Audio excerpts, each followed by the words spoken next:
Yo, what is going on YouTube? It's your boy John, aka Speros here. In today's YouTube video, I'm going to be going over the best settings for the new Warzone 4. I'm going to be going over how to get better footstep audio, how to get stronger aim assist, and have the best possible movement when you're running around the map. When you're watching this video, I'm probably live. I'm live every day around 3 o'clock Eastern. I'm here on YouTube and I go live on Twitch. So if you guys have any questions about any of the settings or just want to see some high-level gameplay, feel free to come say hi. I'd love to interact with you guys. Before we get into the video though, I just want to remind you, if you do watch the video and you are enjoying it or use any of the settings and they work for you or help you out, please consider dropping a like. If you guys have not already subscribed and you want more tips, tricks, tutorials, guides, anything Warzone related, this is the channel for that. Make sure to hit the sub button. With all that out of the way, let's get into the settings. All right, we're going to quickly start off in our sensitivities, the controller settings. This is kind of the meat and potatoes. Obviously, button layout, this is bugged right now. It's going to say default even if you aren't. I am currently playing tactical flipped. This means I shoot with my bumpers and I dive and crouch using my right stick. Horizontal stick sensitivity, I play 6.6. I'm a big believer in lower sense, don't miss, don't lose kind of thing. Controller vibration should be turned off. Mine is currently on because I have the rumble packs out of my controller. Into the dead zones, this is crucial. By default, I believe these are like 10 or 15 on your minimums. Your left stick min should be 1, and then your right stick min should be 5, no higher than 8. Even if you have a little bit of stick drift, you don't want to go any higher than 8. But on your left stick max, in order to get more aim assist and have better movement all around and just kind of get the rotational aim assist to kick in faster and get you guys into tac sprints quicker, you're going to have your left stick max no higher than 70. I play on 69. I like it just a little bit below 70. Obviously, you can play around with that how you like. Left trigger, right trigger. I play on digital taps, so this doesn't really matter. I would recommend, though, probably dropping these down to 1 just so it's as responsive as possible. Moving over to the aiming tab, we have the sensitivity multiplier, tablet sensitivity. This is going to be how fast you guys look around when you have your streaks equipped and, like, you know, you're trying to call an airstrike, cluster, stuff like that. I like mine to be like 1-to-1 with my sensitivity. Tactical stance multiplier, obviously we can't tac stance with BO6 weapons, but for whatever reason, you know, you have the static or another SMG or a shotgun from MW3 that you like. Tac stance sensitivity multiplier will make your tac stances a lot more accurate if you just drop it down a little bit. I play 0.8 on my low zoom, so I like to have this a little bit faster, kind of a nice in between. Getting it down into the aiming advanced settings, this is crucial. I don't know why they're hiding all these settings in here, but you need to make sure your ADS sensitivity transition timing is on instant. As soon as you ADS, you want your sensitivity to switch over to that lower zoom sensitivity. If you guys have one set up, you want to just have it happen as fast as possible. Moving down to aim response curve, this is where they're hiding it in here. When you do set it, I would recommend setting it to dynamic. If you are having trouble with aim assist not feeling as sticky, switch it to standard and then go from there. One thing to double check is when you click square on this, make sure your aim response curve slope is set to 1. I see a lot of stuff on Twitter going around, oh, lower this to 0, you know, lower this point. Don't touch that. The game is designed with it at 1. This is why we've never had this feature before MW3. You don't want to mess with it. It does mess with your sensitivity. I recommend either play dynamic or standard and leave it at 1. Set it, forget it, get used to it. Get that muscle memory dialed in. Moving down here to the custom zoom per sensitivity, you can copy these if you like. I like my higher zoom optics. I have a little bit, you know, I want to be able to flick and snap with my sniper, so I don't want it super slow. But my ADS sensitivity multiplier, I want it to be relatively slow, because with ARs, with recoil control, anything like that, 6.8, something about it just makes me an absolute beam. Moving on down, double check that you have your target aim assist turned on and your ADS aim assist. In motion sensing behavior, this will be off, but there is a secret setting in here that has been in Warzone games in the past. This is something that a lot of us Warzone pros know, but not a lot of people do. If you are on console, I do not believe you will have this setting because I believe it is off by default, so you're in the clear. If you're on PC though, go to the motion sensor aiming and then go all the way down to FOV sensitivity scaling. Turn that off. I swear by this, it gives me more aim assist. Again, if you're on console, you're already in the clear. It's already off by default. Moving over to movement, this is where you're going to be getting into your tactical sprint and your sprinting in general. So sprint assist in this game, we have omni movement. Sprint assist is where you turn on tactical sprint to keep it simple. You want to have your sprint assist delay on 0. Again, Again, we want to do everything as fast as possible, so having it on 0 is crucial. I have sprint assist always on sideways and on backwards because I want to be able to use the omni movement. I want to be able to move in all directions. Moving on to a setting that a lot of people don't talk about, and I think that more people should be using it, is going to be the low mantle assist. I know I cannot be the only person that gets stuck in windows in Warzone when I'm trying to plate, when I'm trying to run away. You try to jump into them, nothing happens. You try to jump through them, it cancels your animation. This gets rid of all of that. For your mantle assist, put it on low. Make sure sideways, backwards, and tactical sprint only are turned off. And then make sure your mantle assist angle is set to tight. What setting it to tight will do is stop you from accidentally jumping side to side in a gunfight and hitting a mantle by accident. All right, so I just hopped into a quick game of Plunder to show you guys the low mantle assist setting. So as you can see, I have my controller overlay. Everything I'm doing, all my controllers happening real time on that overlay. We have a guy coming over here really quick. Hold on. So basically what it does is when you run up to the window, it'll just mantle you right through. I cannot tell you how many times I get stuck on windows or even on small stuff like this. You could just mantle right over with low mantle assist without clicking anything else. And since we have sideways turned off, like I said, you're not going to get that mantle sideways. And since we're on the tight angle, if we're coming at a weird angle, it's not going to just accidentally mantle us backwards, sideways. Moving on, crouch assist. I do not recommend having this on just because I don't want to accidentally crouch if I don't want to.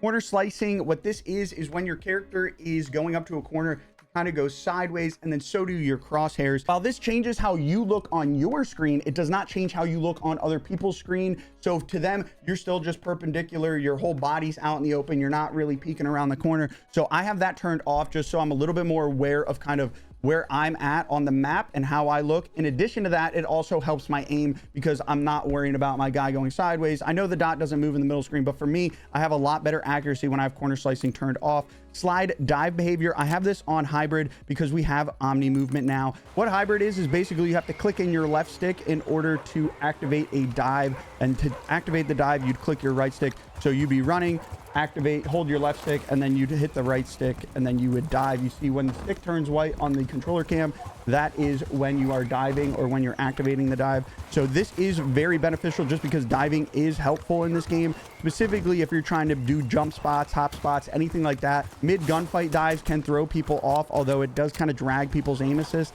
but it is something that I would recommend playing with on. Automatic airborne mantle, I'd have this off. Sprint restore and slide maintain sprint have these both on. If you guys are struggling with dead sides, you could try turning these off, but for me, I was struggling with dead slides either way, so I'm just keeping these both on just for some fluidity with the movement. Parachute automatic behavior, definitely turn this off. You want to be able to pull your chute as close to the ground as possible, so that way you're not hanging out up there just, you know, a free lick on the map. Mantle cancels reload. I do have this turned on because if I am reloading, and like, as you can see on the off section, it says mantle assist is crucial. So we are using low mantle assist. So you do want mantling to cancel the reload. Otherwise, you're going to be running into that window while you're reloading, and it's not going to automatically mantle you through without you manually doing it. So you want to have this turned on just so you can take full advantage of that low mantle assist being turned on. Movement advanced settings in here, you could just copy these. Automatic door peek, this is great. This is a new feature. If you just walk towards the door while you're ADS, it'll automatically creak it open. You don't have to press and hold square anymore. On tactical sprint activation, obviously we are playing tac sprint, but you want to have it on single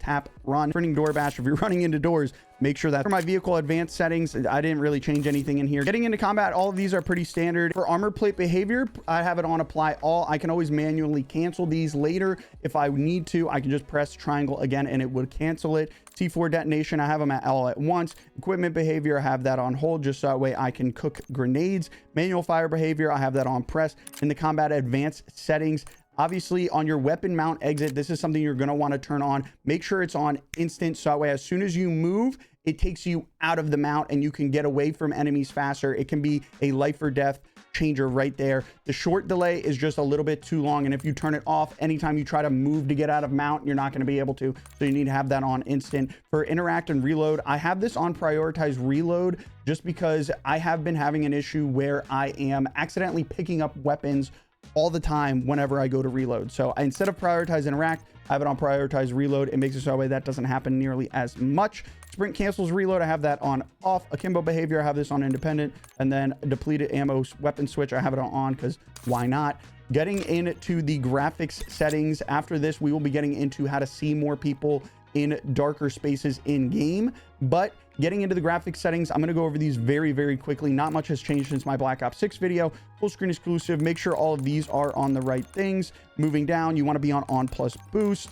Turn off VSync everywhere. I have my frame rate on unlimited, and then HDR is turned off. Getting into quality, fidelity, FX CAS. When you click square on it the first time, it's going to be bugged out. It's going to show you this. You got to go in here, reselect it, and then click square, and then it brings up the fidelity FX CAS setting. And I have mine cranked all the way up. This gives you a little bit more sharpening, which does make it a little bit easier to see people. Moving down, my VRAM is on 80. Variable rate shading, you want that on. Texture resolution, I have that on normal. The rest of these are either on off or very low. Bullet impacts, I would recommend keeping on, just because in the firing range now, we have that target that you can shoot at and get a recoil plot. So highly recommend that you have that on. On-demand texture streaming, a lot of people don't understand this. You want to turn this on when you're loading high resolution textures in the lobby. So if you know you have a weapon or camo or something like that that you want to look good, go to the creative class where the gun is going to be on the screen right there, turn on optimized and turn off the daily download limits, and it will download the high resolution textures, apply to the gun in real time. You could see it literally get better in front of your eyes. I'm going to do a whole video on this, so that way if you guys don't understand what I'm saying, I'm going to go over it in great detail and break it all down for you guys in a future video. Make sure you subscribe so you don't miss it. But that is the only time you want to have it on. If you guys are in game, if you're in game, you want to have it on minimal and you want to have it on. I pretty much just leave mine on minimal and on all the time, because you don't want the game to be downloading anything while you're playing. It's going to cause fluctuations in your pings. It's going to make you guys lose more gunfights. You're going to get shot around corners. Your hit rate is going to be worse. If you're having any of those issues and this is on optimized and there's no download limits, make sure it's on minimal and make sure you have your download limits turned on. So basically, it's just not going to be able to download anything while you're playing, which is what you want. Local texture streaming, I do have this on normal just because I have a 4090. If you're struggling with frame rate, go ahead and pop that down to low. Moving down, all of these are pretty much on low and off. Getting into the view, if you guys are feeling like, wow, this Omni movement is really slow, for whatever reason, it reset your FOV. It did the same thing to me. I loaded in and I was like, whoa, this Omni movement, wicked slow. I thought I was going to be moving fast. Not the case. It's because I was on 90 FOV. I do recommend not playing 120. I say anywhere between 110, 115. It's usually the sweet spot between getting the feeling of movement, but then also being able to see people. I'm 29. My eyes are not as good as they used to be. So for me, 113 is the sweet spot. Recoil control is great. I can see people at distance. All that stuff is phenomenal. ADS field of view, I am playing on affected. You want to have this on wide, 90 default, and then make sure all of these are turned off. Getting into audio, I know a lot of people are asking about audio. Listen, there's no footsteps. It is what it is. They're working on it. They have put out some patches and stuff like that that has improved it. Right now, the audio mix that I've had the most success with is headphones. I've heard phenomenal things about Sucker Punch. And outside of that, I don't think there is anything that is really that good. You could try out the enhanced headphone mode. For me, it did not help me at all personally. I do play with Artist Wars Audio Tune, the old version, so that could be why it didn't help me very much. But audio is so subjective. It's one of those things you really got to play around with. I'm going to go over the custom frequencies here in a second that I think will give you the most benefit. Moving down, if you do want to hear some more footsteps, the frequencies, this will help out. These are my frequencies that I'm rocking. Left channel frequency, boom, copy those. Obviously the left and the right, they're going to be symmetrical. You can go ahead and copy those over on the right channel. You don't have to enable any other settings. Basically, this should take the footstep audio and boost it a little bit. So you guys should hear more footsteps with that. And then hit marker preset, I have it on default. Getting into the interface, if your tooltips and gameplay tips and all that stuff is on, make sure to turn it off. It makes it a lot easier to kind of navigate the map without having all this stuff pop up in your face. I do have the skip introduction movie on. Moving into readability, if for whatever reason in the top left you guys see the FPS counter, stuff like that, by default it is on default. You see how small it is. The menu text size is what changes that for some reason. So, and it also changes obviously the menu text size. I like mine on larger, again 29. My eyes don't work as good as they used to. Helps me see stuff. In color customization, this is where you're going to be able to see targets a little bit easier in the dark and just give your game more color all around. And that's going to be setting your color filter to filter 2. This is going to bring the most saturation boost and help you differentiate between colors. And you're going to want to make sure that the color filter target is set to both and that the intensity is set to 100. If it is too intense and your game looks, you know, a little bit too bright and vibrant and, you know, you want to dial it back a little bit, go ahead, just drop this down a little bit until you find what you like. Gameplay HUD, unfortunately, we do not have custom HUDs like we had in Black Ops 6 in Warzone currently, but my HUD bounds, I have mine all the way pushed in. Make sure your mini map is on square and make sure it's rotating. Absolutely crucial. Obviously, you want to have your compass on horizontal, crucial as well. Full player names, obviously, you don't really see player names in Warzone, but if for whatever reason it would pop up, you're going to want to see the full thing just because you can see everything then.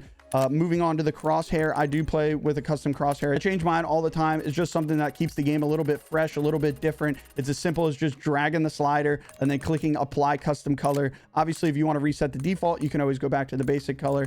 Crosshair spread, you want to have that turned on. The center dot scale, for me, it's a little bit small on default, so I do like mine on larger. And then you want to make sure you have the crosshair dot on. That is absolutely crucial to having good centering. Hit markers, you want to have those on. All of this stuff you could change if you don't like having it on. You know, the medals that pop up, you could turn those all the way down. I personally enjoy it, so I would recommend leaving that on. The last secret setting that I have for you guys is going to be on the dismemberment and gore effects. If you guys are struggling with frame drops, bad hit rate, anything like that, turn off the dismemberment and gore effects. This will make the game feel a little bit better. You won't see the big splatters when you hit people, but your game will run a little bit better. And obviously you have the hit marker stuff already.